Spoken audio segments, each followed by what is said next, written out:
Welcome to the Deep Dive. We cut through the noise to bring you insights directly from, well, a single key source. Exactly. Today we're getting into the foundational thinking of a real investing titan. It's like a direct line for you into the strategies that, really built his success. That's right. And for this deep dive, we're actually stepping back in time. Yep. We've got an early letter from one of history's, well, most renowned investors. Right. And this isn't just some dusty old document. It's a unique chance, really, to grasp his core principles. And the specific methods, the ones that delivered those exceptional early results, this was long before he became, a household name. So which document are we talking about here? Yeah. We're looking at Warren E. Buffett's 1961 letter to partners. It's dated January 24, 1962, sent right from Buffett Partnership Ltd. in Omaha. And our goal here is pretty clear. We Wow. want to pull out the key nuggets, the real understanding of his investment philosophy, how he measured performance, and the, well, unique techniques he used back then to get those truly outstanding returns for his partners in the early 60s. For you listening, this is really an unfiltered look into the mind of a legend, but in his formative years. Okay, so let's dive right in. The letter opens, and Buffett sets out his initial expectations for the partnership. Yeah, he does. He hoped, he said, to do relatively well compared to the general market in down or static markets. But, and this is important, he also expected they'd have real difficulty keeping up when markets were, strongly advancing. That really sets the stage. It sets a crucial lens for how we should view the performance, right? Absolutely.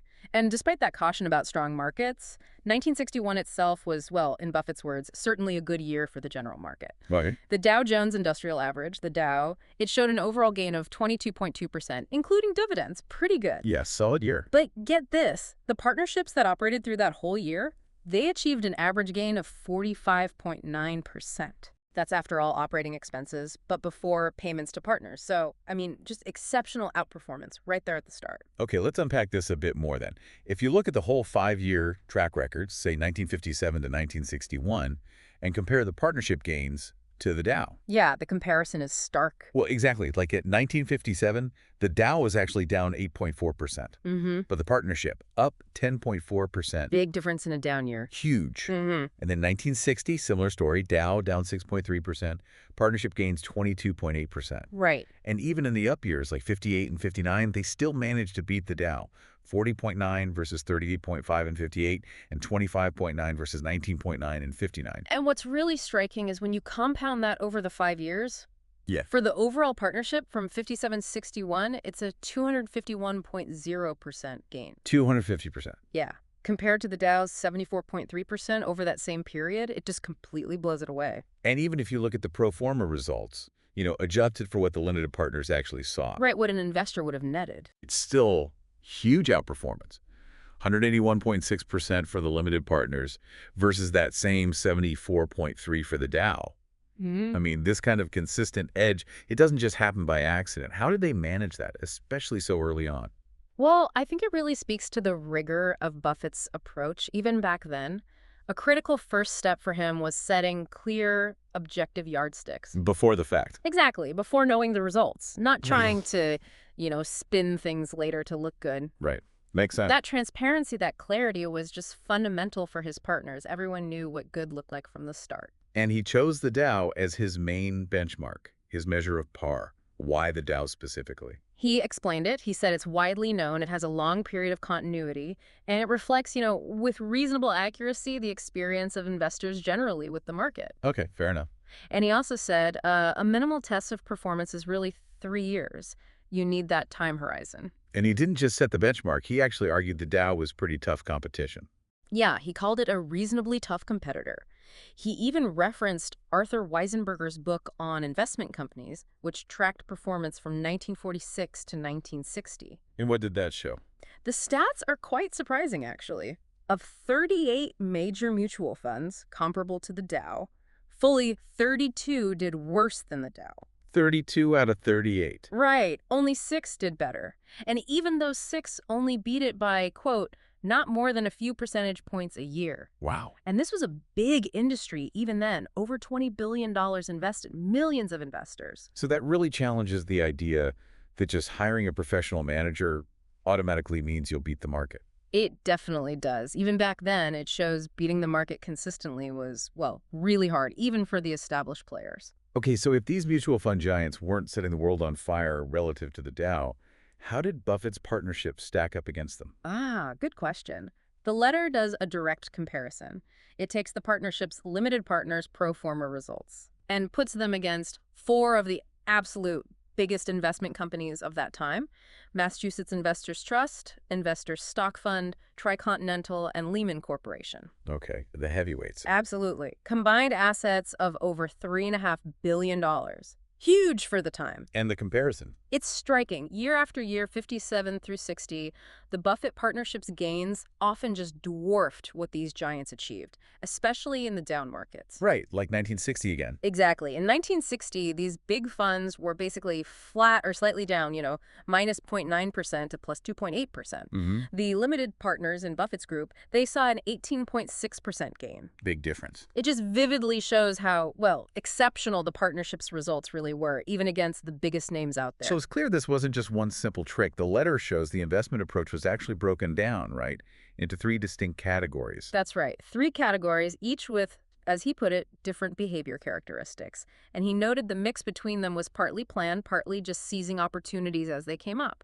Okay, what were the three? He called them generals, workouts, and control situations. Let's start with generals. That was the biggest category, he said, where most of the money was made. Yeah, the largest category. These were essentially generally undervalued securities. Okay. But the key was the partnership had nothing to say about corporate policies and, importantly, no timetable for when that undervaluation might get recognized by the market. So buy cheap and wait. Pretty much. The idea was finding securities available at very cheap prices, often because they lacked glamour or, nothing exciting seemed to be happening immediately. So unloved stocks. Exactly. This created what he called a substantial excess of value and a comfortable margin of safety. Right, that margin of safety concept. Yeah. They'd typically hold fairly large positions, maybe 5–10% of total assets in 5 or 6 of these companies, and then smaller positions in maybe another 10 to 15. The genius here, I think, was his discipline, looking past the noise, finding that intrinsic value where others just saw, well, stagnation. And how did these behave in the market? He said they tend to behave market-wise very much in sympathy with the Dow. So they're most vulnerable when the market's declining. Okay. But over the years, they'd outperform the Dow and deliver their absolute best results in sharply advancing years, Yeah. like 1961 actually showed. Interesting. Okay, so that's generals. What about the second category, workouts? Right, workouts. These were different. Their results depended on specific corporate action. What? Things like mergers, liquidations, reorganizations, spin-offs, that kind of thing. Okay. Event-driven. Exactly. And the crucial part was they usually came with a timetable.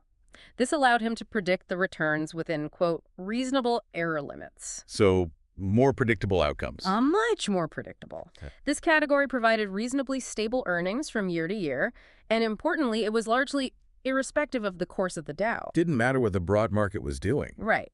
He might have 10 or 15 of these going at any time. Returns were typically in the 10 to 20% range, not counting any leverage. Did he use leverage here? Yes. Significantly, he mentions using borrowed money up to 25% of the partnership's net worth, specifically against this category. Why? Because of its high degree of safety. Interesting. So leveraging predictable, safer bets. Precisely. It's a deliberate strategy. Find opportunities with predictable outcomes, minimize reliance on the overall market, and then safely amplify those returns. Okay, that makes sense. So generals, workouts, what was the third one? Control. Control situations, yeah.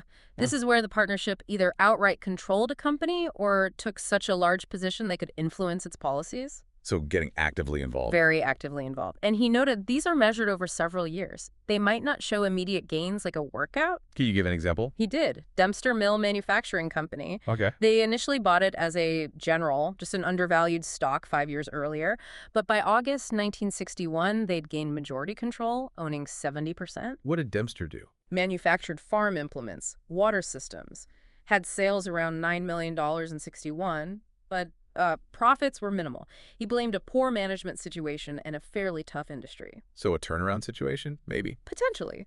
But it created a valuation puzzle. How so? With only about 150 other stockholders, the market for the stock was, in his words, virtually non-existent. Ah, right. No easy price discovery. Exactly. So Buffett had to estimate the value of their controlling interest. He pegged it at $35 a share at year-end, having bought it around $28 on average. And this is a big position. Huge. It represented 21% of the partnership's total net assets. Wow. And the strategic point here is that these control situations are not correlated with the general market. Their success doesn't depend on GM's stock price. Right. Completely separate factors. Yes. So along with the workouts, control situations were a way to, quote, insulate a portion of our portfolio from the dangers of a potentially overvalued, raging bull market. It's about creating value actively, not just riding market waves. That's a perfect way to put it. Active involvement, strategic positioning. Now, Buffett also talked about conservatism in investing. Yeah. He seemed to push back against the common definition. He really did. He critiqued two approaches people often called conservative back then. First, just buying medium or long-term government or municipal bonds. Yeah. He pointed out that strategy had actually produced substantial market depreciation and crucially failed to maintain or increase real buying power because of inflation, presumably. Okay, so bonds weren't necessarily safe in real terms. What was the second critique? Buying blue chip securities almost regardless of price-earnings ratios, dividend yields, etc. You're just buying famous names, basically. Right. He called that fraught with danger and essentially speculating as to just how high a multiplier a greedy and capricious public will put on earnings. Ouch. Pretty blunt. Very. And then he makes this powerful point. You will not be right simply because a large number of people momentarily agree with you. You will not be right simply because important people agree with you. So popularity doesn't equal correctness. Not at all. His definition of true conservatism was that it is only possible through knowledge and reason. Knowledge and reason. Yeah, and he pointed to their own track record, especially in the down markets of 57 and 60, as proof they operated in an extremely conservative manner. How so? He noted they never had a realized loss of more than 0.05% of total net assets in any year, and had something like a 100-to-1 ratio of realized gains to losses. Incredible. So the takeaway for you, listening, is that real safety comes from understanding what you own, not just following the crowd or buying what feels safe. That makes a lot of sense. Now, what about size? Did the partnership's rapid growth affect performance? He said that was a common question. Yeah, the most often asked question, apparently. He admitted that larger funds, well, they tug in two directions. Okay, good and bad. Right. On the negative side, for passive investments, like some of those generals, bigger money hurt results. Why? Because buying large blocks of certain stocks gets harder, maybe impossible, without pushing the price up against yourself. Liquidity constraints. Yeah, exactly. But here's where it gets interesting. There was an upside to size, too. Yes. Specifically in those control situations. Ah, okay. He argued that increased funds were a definite advantage there. Opportunities actually increase as the funds get bigger. How does that work? Two reasons he gave. First, there's a sharp fall-off in competition as the amount of money needed gets really large. Fewer players can make those big bets. Right, fewer bidders. And second, there tended to be a positive correlation between a company's size and how dispersed its ownership was. Meaning, larger companies were often easier to gain influence or control over because no single entity owned a huge chunk. Counterintuitive, maybe, but it makes sense. Yeah. So Buffett's view was that these factors, the negative impact on generals and the positive on control situations, were basically offsetting. So size wasn't necessarily a net negative. He didn't think so at that point. He assured the partners that the results in 1960 and 61 would not have been better, even if they'd been operating with the much smaller sums they had back in 56 or 57. So he found a way to turn size into an advantage in certain areas. Exactly. He identified and really capitalized on those unique advantages that came with scale, changing how he could play the game. Now, looking ahead, Buffett seems pretty humble about predicting the future. Refreshingly so. He flat out says he shies away from predicting what general business or the stock market are going to do in the next year or two, since I don't have the faintest idea. Love the honesty. Me too. Yeah. But he did offer a longer-term outlook for the Dow over the next 10 years or so. Okay, what did he expect? A mix, really. Some up years, maybe 20, 25% up. Some down years, same kind of magnitude. and some in between years. So normal market fluctuation. Pretty much, his overall expectation was for something like 5% to 7% per year compounded from the Dow itself. Okay. And he cautioned, anyone expecting substantially better than that from the general market probably faces disappointment. Managing expectations. Absolutely.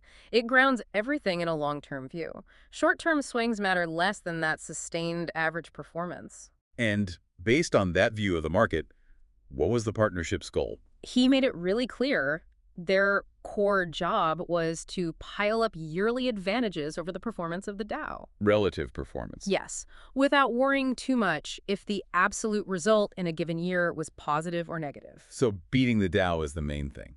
The only thing that mattered, competitively speaking, he gave an example. A year where the partnership was down 15%, but the Dow was down 25%.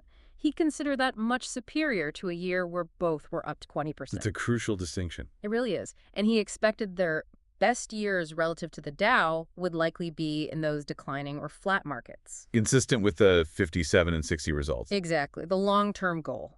To average 10 percentage points per year better than the Dow. 10 points better on average. That's ambitious. Very ambitious. And he even broke it down further. Yeah. If the market had a really bad year, down 35 or 40%, which he thought was highly probable sometime in the next decade, the partnership should only be down maybe 15 or 20%. Okay, protecting capital. Right. If the market was flat, they'd aim to be up around 10 percentage points. Still beating it. But if the market soared up 20% or more, he admitted they would struggle to be up as much. Back to that initial expectation. Precisely. So if you put it all together, assuming the Dow does make that 5-7%, adding his 10-point target implies a long-term compounded goal for the partnership of, 15 to 17% per year? That's remarkable. It is, and he knew it.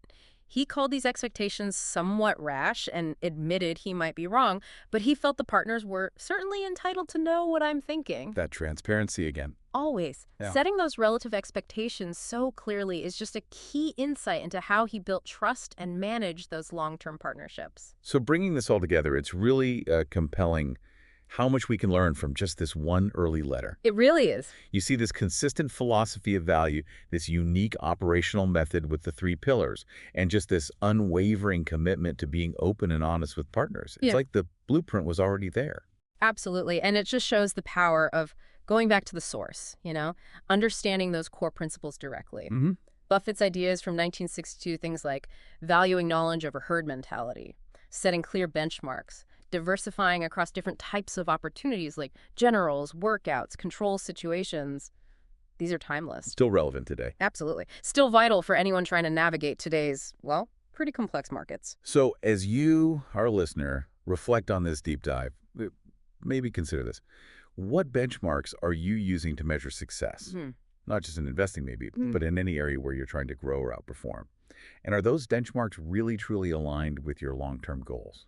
Something to think about.